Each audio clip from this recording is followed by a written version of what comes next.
All right, last part of Africa. Here we go. We got 4 more works. As I'm choking, sorry. All right, so this one's called the memory board or the Lukasa. It is 19th, 20th century. This is wood, beads, and metal. So this was used to remember key elements in a story. So someone would hold this in one hand. The person reading it, sorry, hang on a second.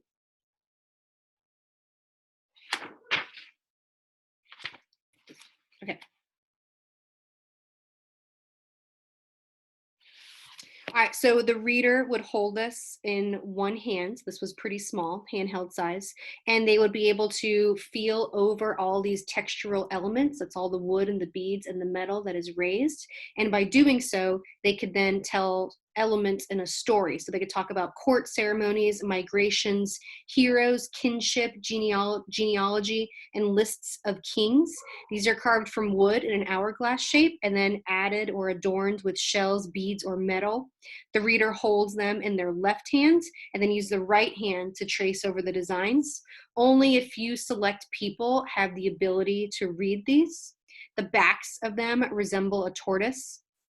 An example of reading these, like one colored bead could stand for a certain individual, and then maybe large beads surrounded by smaller beads could be a king in his court.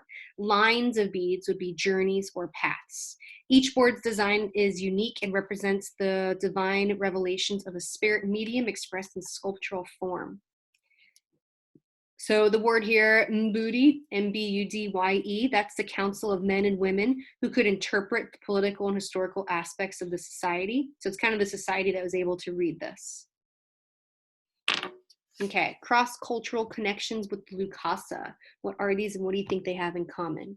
You've got the Egyptian Hugh, I was going to say Hugh Hefner, Hugh Nefer from the Book of the Dead. And then the Oath of the Harashi by David, which is from Neoclassical, and then the Yaxchilin lintel depicting Lady Jacques and her vision. So these are all depicting stories, or they would be used to tell a story. I can't look at the Lukasa and see a story, but a very select few people can. So there is the ability to have that to tell a story. That's its function or its purpose. Okay, this is the APAH elephant mask. And this one really talks about social stratification as far as, like with the Lukasa, there's just a select few that can read it. With the APAH elephant mask, there's a select few or a special society that can wear these. So only important people in society can own and wear an APAH or elephant mask, and they'd be used at royal court. They'd be worn on important ceremonial occasions. The beadwork in itself is a really important symbol of power. The beads came through trade.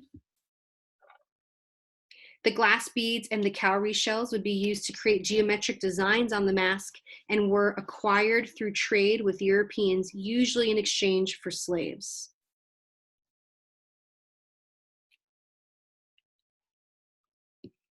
Okay.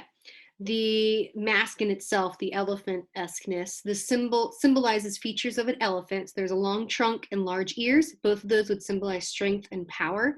The mask would fit over the head, and then the two folds, one would go in the front and then one would go down the back, symbolizing the trunk and behind the body. This would be used as a type of performance art. So again, there's going to be a whole costume, there's going to be movement, there's going to be instruments. The maskers would dance barefoot to a drum and a gong, and they would wave spears and horsetails. This also has a human face with animal characteristics, so this could be considered zoomorphic, where you're combining animal and human characteristics together.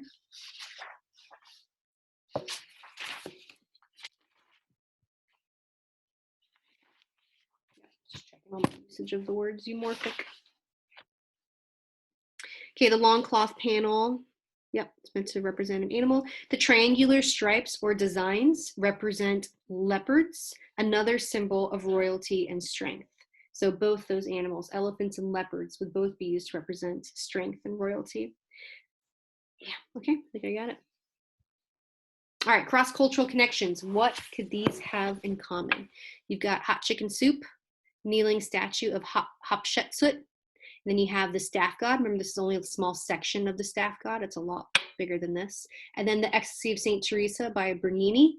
So these could all be connected loosely by thinking of a spiritual world or an afterlife. I think an afterlife would be considered a spiritual world. Okay, I love this little guy. All right, reliquary guardian figure, or a bieri, bieri.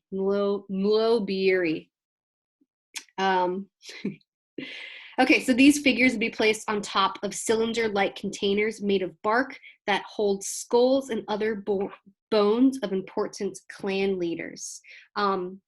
There's a contextual photo that goes with this that shows him sitting on top of this barrel. What's important to know before this is that these people are nomadic people, so they couldn't just bury their ancestors and keep them there because they would move around. So they wanted to take the bones of their ancestors with them, so they put them in barrels, obviously. So the feet dangling over the rim in a gesture of protecting the contents. The main function is to guard these bones, but what are they guarding against, right? They are guarding against the gaze, the unwanted gaze of women or young boys, because you don't want that. So these figures are composed of characteristics that the Fang people place high value on: tranquility, introspection, and vitality. Again, this is another very shiny wooden piece. So these surfaces would be ritually rubbed with oils to add luster and to protect against the insects. This one, just like Nikisi Nikandi, also has this protruding belly button. So this is a prominent belly button, and genitals emphasize life. The prayerful gesture and somber look emphasize death. This one has a lot of juxtaposition or contrasting elements coming together into one. Lots of also strong vertical lines, and then lots of strong horizontal lines with this one.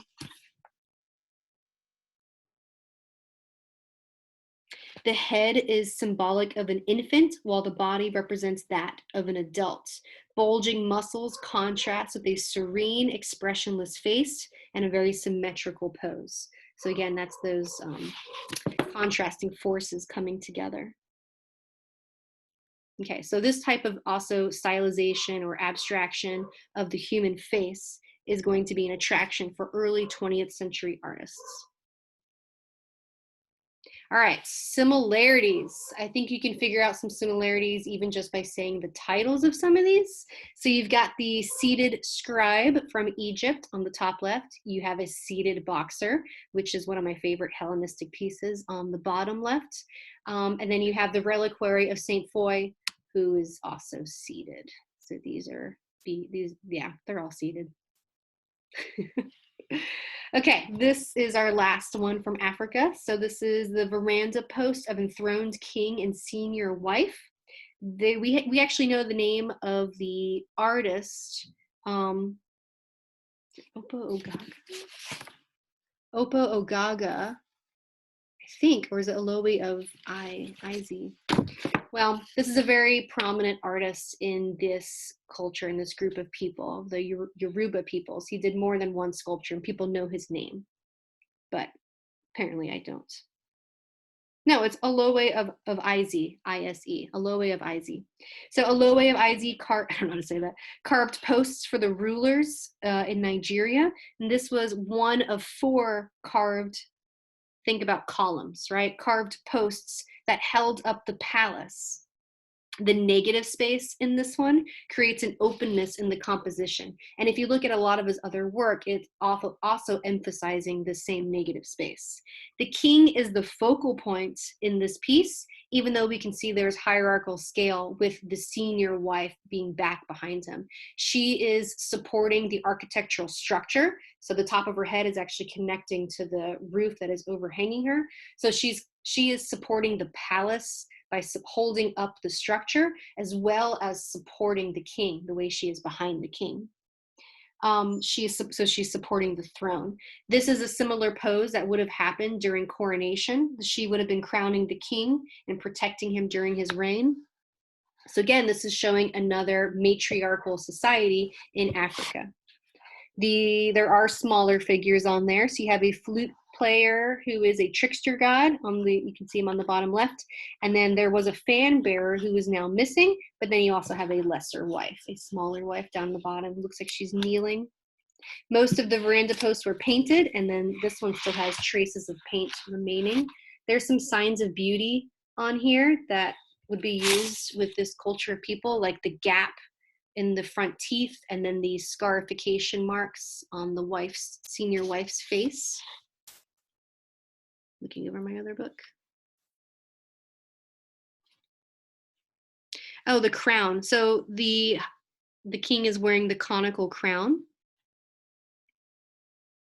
The high conical crown on the king's head represents the divine right to rule, as well as the link to past rulers who still exercise, they still have power from the spiritual world. The long-beaked bird on top of the crown symbolizes supernatural abilities and female ancestors known to the Yoruba as our mothers. So again, matriarchal society. All right, what can we connect to?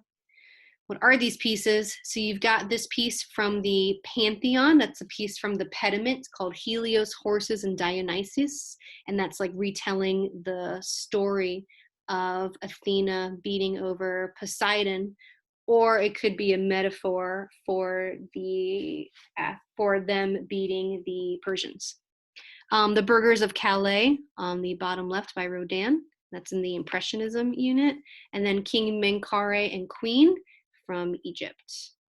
So they are all more than one figure, multi-figured sculptures.